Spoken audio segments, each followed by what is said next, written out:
let you know my little story a bit.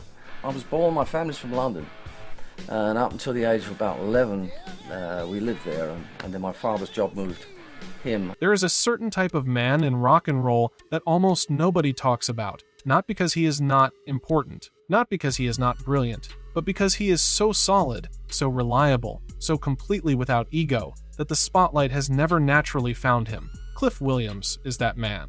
For nearly 40 years, he stood at the back of one of the biggest stages on Earth, playing the bass lines that held AC/DC together while Angus Young ran across the stage in a schoolboy uniform and Brian Johnson screamed at the sky.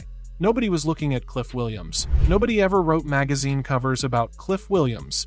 And Cliff Williams could not have cared less, because behind that quiet, steady exterior, behind the man who always let others do the talking, was someone who had watched the entire rock world from the best seat in the house. And over those 40 years, watching from that seat, Cliff Williams developed very clear opinions about who had the goods and who was faking it. Today, we are going to talk about 5 musicians who fell on the wrong side of that judgment. 5 individuals who, through arrogance, dishonesty, recklessness, or just plain selfishness, managed to earn the quiet but permanent contempt of one of rock and roll's most respected and most underestimated figures.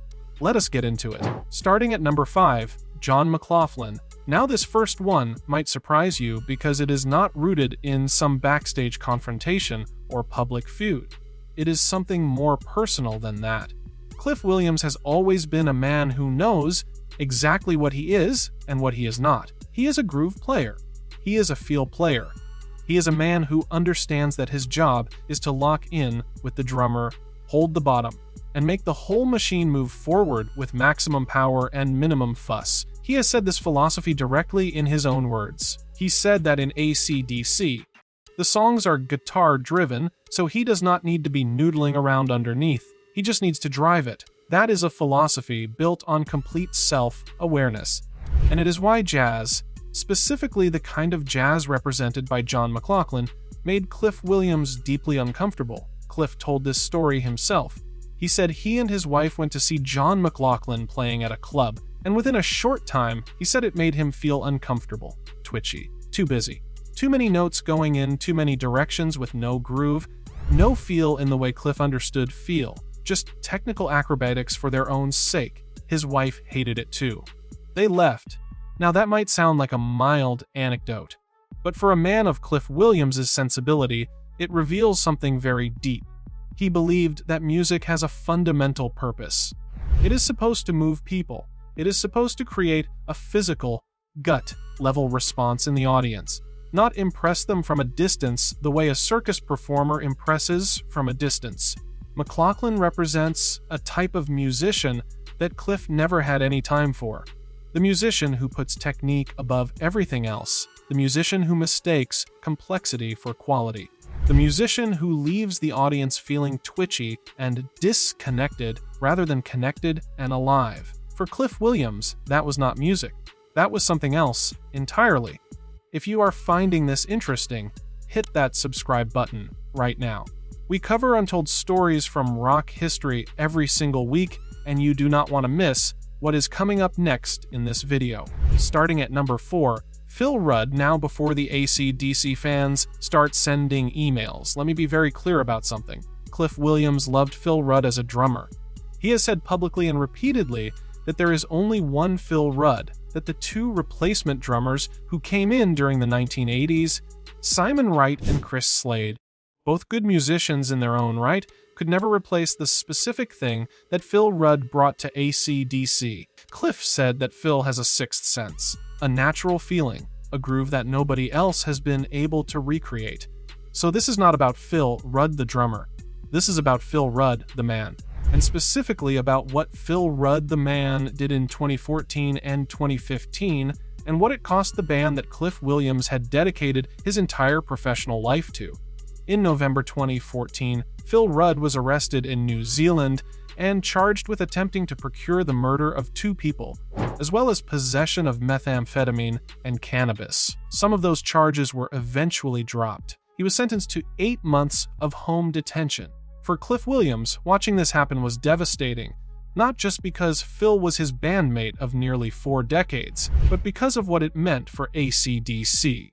Malcolm Young had already left the band due to dementia, and now Phil Rudd, through choices that were entirely his own, had removed himself from the picture as well. Cliff Williams is a man who spent his entire career being the most reliable, most professional, most steady member of one of the most disciplined bands in rock history. AC/DC under the Young brothers ran like a machine. You showed up. You did the work. You protected the band above everything else. And Phil Rudd, in Cliff's eyes, had failed that standard catastrophically, not through illness, not through something beyond his control, through his own choices, through a recklessness that put his own freedom and his own band in serious danger. When Cliff Williams quietly announced in 2016 that he was leaving AC/DC, he named the losses of Malcolm, Phil, and Brian Johnson as his reasons. He called the band a changed animal. What he was really saying underneath those measured words was that the men who had made AC/DC what it was were gone. And one of the main reasons Phil Rudd was gone was entirely self-inflicted. That, for a man of Cliff Williams' professional standards, was something very hard to forgive. Next at number 3, Axl Rose. This one requires some background before we get to Cliff's specific feelings. But once you understand the full picture, his position becomes completely clear. In 2016, Brian Johnson was forced to leave the rock or bus tour partway through after doctors warned him that continuing to perform in loud environments was going to cost him his hearing permanently. It was a genuine medical crisis. And AC/DC, with millions of dollars in tour obligations and tens of thousands of fans already holding tickets, faced an impossible situation.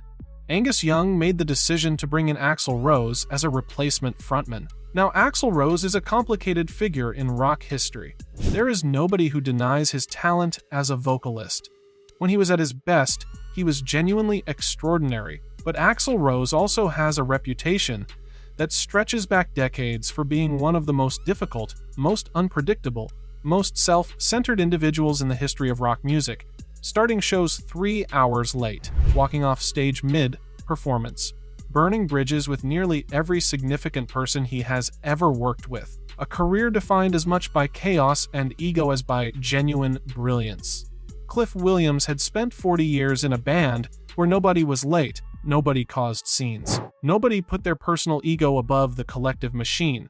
AC/DC was not a band of stars, it was a band of professionals. And everything about Axl Rose represented the absolute opposite of what that band had always stood for. According to people close to the situation, Cliff's discomfort with the Axl Rose arrangement went very deep. Not just because it was jarring to have a stranger fronting his band, but because of what Axl Rose symbolized as a human being. The entitlement, the unpredictability, the sense that the rules applying to everyone else simply did not apply to him. Cliff Williams had worked alongside one of the most disciplined organizations in rock history for 4 decades.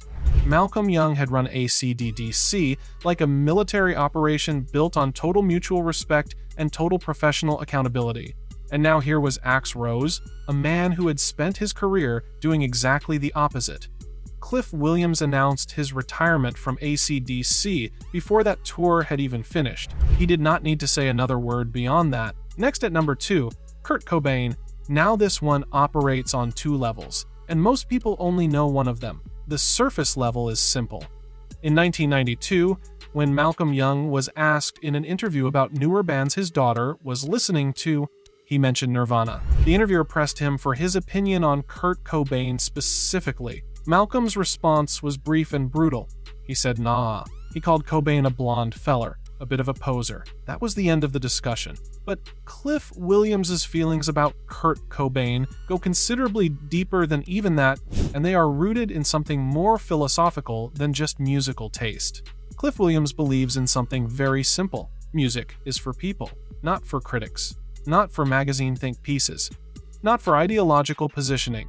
Music is for the person standing in the crowd at 11 o'clock on a Friday night who needs something to make their body move and their mind switch off for an hour.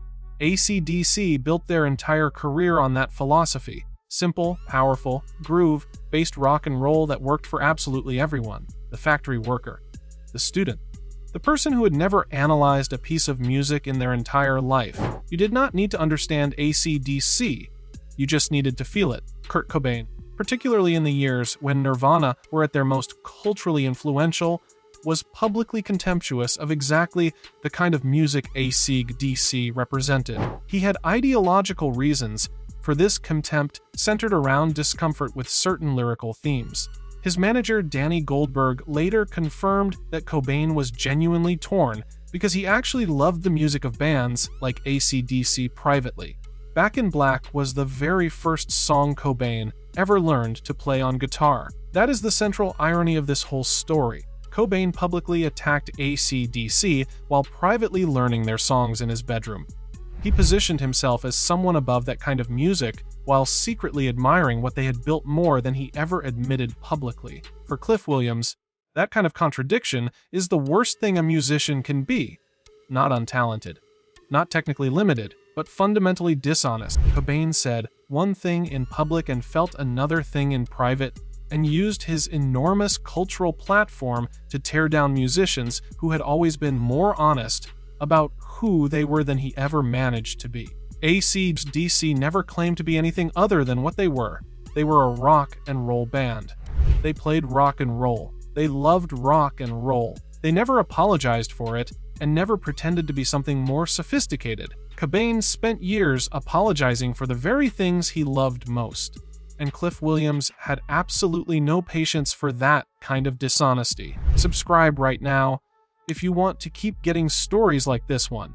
Every week we go deep on the rock legends that most channels are too scared to tell the full truth about. Next at number 1, Dave Evans, and now we arrive at number 1. This is the story that most AC/DC fans know almost nothing about.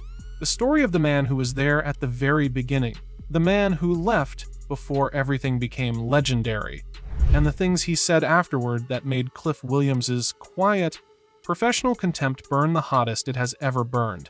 Dave Evans was AC/DC's original lead vocalist. He was there for the band's earliest shows in Australia in 1973 and 1974, and then he was replaced by Bon Scott. That replacement is one of the most significant moments in rock history, because without Bon Scott, AC/DC or DC as the world came to know them almost certainly would not have existed in the same form. Now, Cliff Williams was not in the band when any of this happened.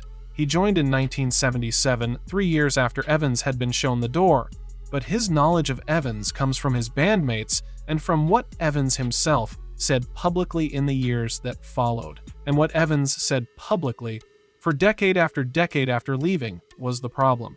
Dave Evans spent a significant portion of his post-AC/DC career trading on the AC/DC name, giving interviews about his time with the band, making claims about his importance to what they became, suggesting that the foundations of AC/DC's eventual success were foundations that he himself had helped lay. For Cliff Williams, this was deeply offensive for 2 reasons. The first is loyalty to Bon Scott.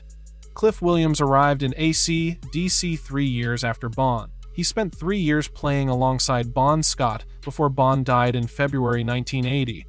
And in those 3 years, Cliff witnessed firsthand what Bon Scott brought to this band. The energy, the humor, the ferocious intelligence hidden underneath the Weldman exterior. The genuine love for every single person in every single crowd on every single night. Bon Scott did not just replace Dave Evans. Bon Scott transformed AC/DC into something that Dave Evans could never have made them. And when Evans spent his subsequent career positioning himself as an important figure in AC/DC's story, it diminished the memory of the man whose position he could never have filled. The second reason is even more personal. It is about professional dignity and what it actually means.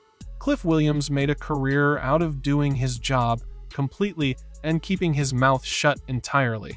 When things went wrong inside AC/DC, he did not run to journalists. When he had doubts or personal frustrations, he worked through them within the band. When he finally did leave in 2016 after 4 decades, his public statement was measured, dignified, and brief. He said what he needed to say and nothing more. Dave Evans did the complete opposite of this at every possible turn. He was out of the band for less than 2 years when AC/DC became internationally famous. And he spent the following 4 decades making absolutely certain that everybody in the rock world knew he had been there at the very start. For Cliff Williams, a man who has always believed completely that what you do speaks infinitely louder than anything you could ever say about yourself, Dave Evans represents the most irritating kind of musician that exists. Not a bad musician, not an untalented one, but a man who used words to claim a legacy that his actions had never come close to earning. In the world of Cliff Williams, you earn your place through the work itself, or you step aside gracefully. You do not stand at the edge of someone else's achievement for 40 years and keep telling people you helped build it. Dave Evans chose to stand at that edge and keep talking, and Cliff Williams never had a single moment of respect for it. OUTRO Cliff Williams turned 76 this year. He is one of the last living members of the lineup that recorded Back in Black, the second best selling album in the entire history of recorded music. He played on Highway to Hell. He played on For Those About to Rock. He played on You Shook Me All Night Long. He stood on stages in front of combined audiences of millions of people and gave every single one of them exactly what they came for. And through all of it, he asked for almost nothing in return. No spotlight, no solo records, no celebrity profile, no interview circuit. Just the work, just the groove, just the machine moving forward exactly the way it was supposed to. The 5 men in this video failed that standard in different ways, some through dishonesty, some through recklessness, some through ego, some through a fundamental misunderstanding of what music is actually supposed to be for. Cliff Williams never misunderstood that, not for a single day of his career. And that is exactly why, when a man that quiet and that steady finally has something to say, it is absolutely worth listening to every single word. If you made it all the way to the end of this video, thank you genuinely. Hit that subscribe button. Drop a comment below telling us which of these 5 surprised you the most, and we will see you in the next one.